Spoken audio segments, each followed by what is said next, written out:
Father, what is your word for the day? Have the power to walk away. The power to walk away from everything. That's your superpower. Today is November 20th. It's the feast day of St. Edmund, the King of England. He's able to walk away from it all, from his lofty, cushy throne, to be with Christ, rather than renouncing his faith and becoming apostate. Becoming an apostate is a terrible thing, because you would renounce your faith to the point where everybody around you, your subjects, would probably do the same, because you're leading a bad scandal. And so when the Vikings came marching into his kingdom in the 9th century, they gave him two options: either renounce your faith and still rule as our puppet, or die. He chose to die, so they scourged him with whips, they shot him with arrows, and finally they beheaded him.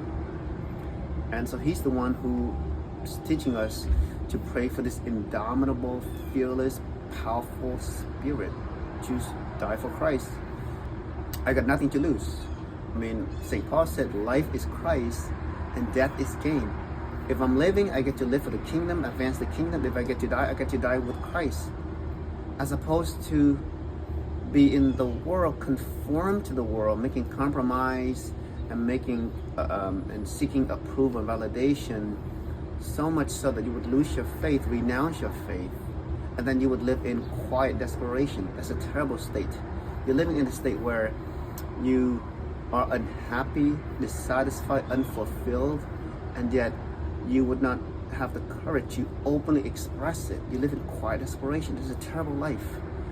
Rather than just express it, have this unshakable confidence in Christ, be firm in your conviction, be ready to walk away from it all.